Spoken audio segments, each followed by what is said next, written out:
Humans, हम humans हैं हमारे पर्सपेक्टिव से, बट हम ह्यूमन रिसोर्स हैं कंपनीज के पर्सपेक्टिव से और इन लार्ज गवर्नमेंट, कुछ गवर्नमेंट के पर्सपेक्टिव से, राइट। तो ऐसा होता है जब जंग होती है ना, तो बहुत चीज़ों की शॉर्टेज हो जाती है, जिसमें से मेजर है, सॉरी, जिसमें से मेजर है मैन पावर, फूड, फ्यूल, जिसकी वजह से जो उसके रिपरकशंस होते हैं, one of them is inflation, right. इसके आपको अगर मैं दो उदाहरण दूं तो पहला तो है रशिया। अभी नेपाल के जो फॉरेन मिनिस्टर थे वो रशिया के डेप्यूटी फॉरेन मिनिस्टर से मिले नॉन अलाइनमेंट समिट की साइडलाइंस पे, राइट। और उन्होंने कहा कि जो इलीगली जिन नेपाली सिटीजन्स ने इलीगली रशियन आर्मी ज्वाइन कर ली है, आप एक तो उनको वापस भेज दो, और दूसरा जो मर गए हैं आप उनका शव भेज दो with compensation to the families of the victims, right. मतलब रशिया में जंग चल रही है, so there is shortage of manpower both in Russia and Ukraine as well, right. Lot of Ukrainians have left the country and have taken refuge in the European Union, right? तो मैंने आपको एक नेपाल का उदाहरण दिया, ऐसा ही Israel में है, राइट।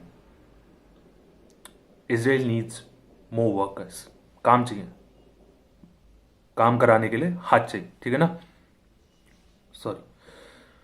तो काम कराने के लिए उनको हाथ चाहिए, कहाँ से लेके आएंगे? वेस्ट एशियन कंट्री से उनको कोई देगी? क्या लगता है आपको? सऊदी अरेबिया देगी, ईरान देगा, या फिर यूएई देगा? सऊदी अरेबिया और यूएई ने तो वैसे ही जो यूएस ने भी जो अलायंस बनाया था हौती से लड़ने के लिए, उसमें पार्ट नहीं करा, तो वो क्या अपनी मैन पावर वहाँ भेजेंगे? तो West Asia option is gone completely. Africa, Africa तो most of the African countries are siding with Palestine, Africa is gone, right.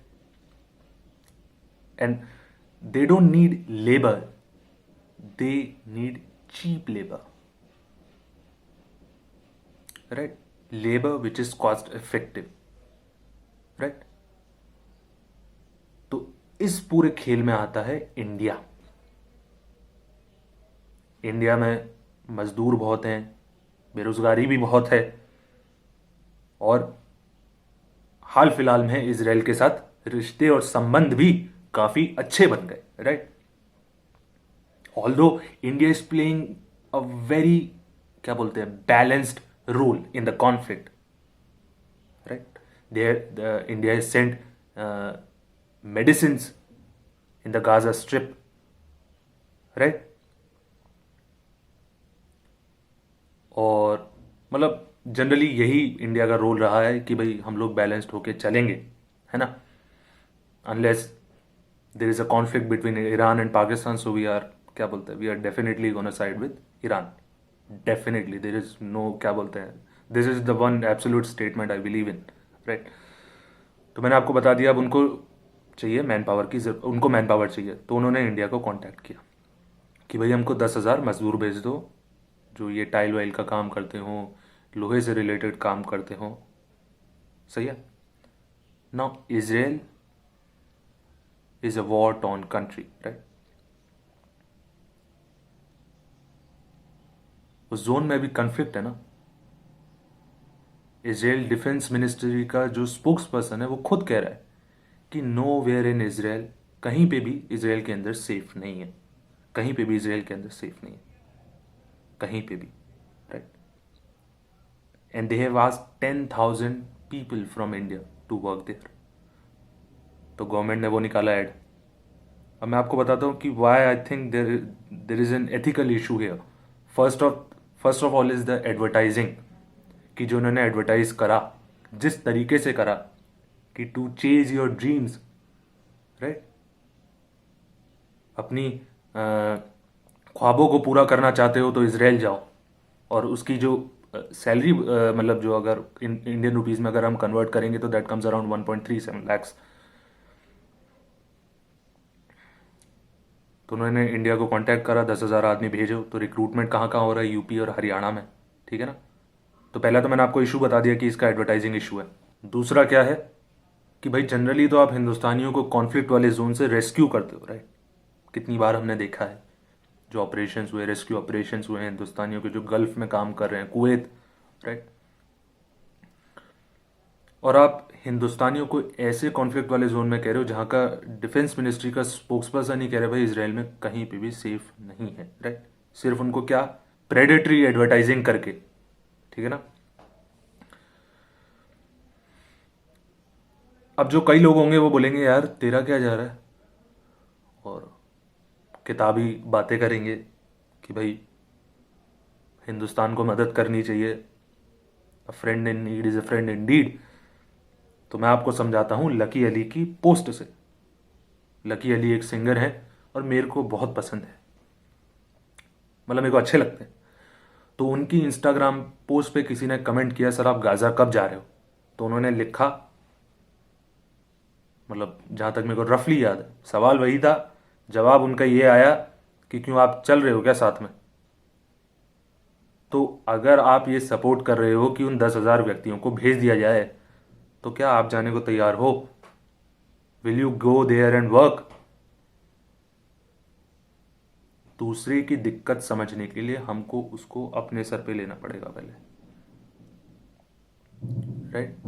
वो हमसे कोई अलग नहीं है भाई, मजदूर लोग हमसे कोई अलग नहीं है। पूरा भारत अपना परिवार है, गरीब से गरीब और अमीर से अमीर, सब परिवार है एक। और परिवार के जब किसी सदस्य को चोट लगती है तो दिल को भी चोट लगती है। तो अगर आप ये इस बात का समर्थन कर रहे हो कि उन 10,000 व्यक्तियों को भेज दिया जाए, तो क्या आप जाओगे वहां पे काम करने के लिए?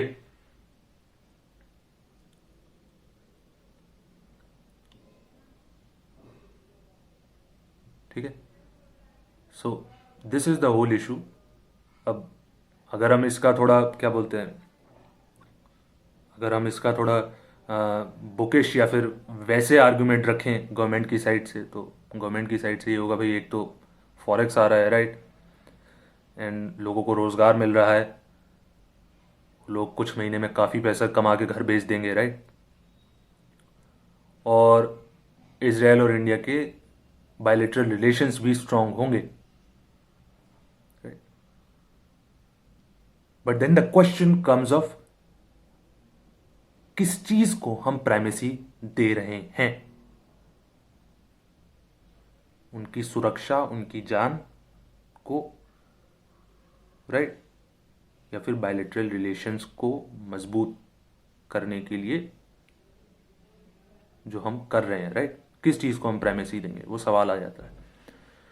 तो ये सवाल ओपन है, आप खुद सोचो क्या आपके हिसाब से सही है, क्या हिसाब से गलत है। मेरे हिसाब से ऐसा नहीं होना चाहिए, मगर सरकार के हिसाब से, कुछ लोगों के हिसाब से सही भी होगा। मैं भगवान तो हूँ नहीं रहा। This is just my opinion because I feel कि मतलब Israel is not safe right now, right. वहाँ पे कुछ भी कभी भी हो सकता है। And if you see the conflict, it is spreading like a virus, फैले जा रहा है। Iran, Pakistan, and then red sea में पहुँच गया। लॉट ऑफ कंट्रीज क्या बोलते हैं, गेटिंग इन और are being pulled inside the conflict, right? So that's it from my side. Till the next time, take care of yourself, your family. Keep smiling. Have a good and a peaceful day.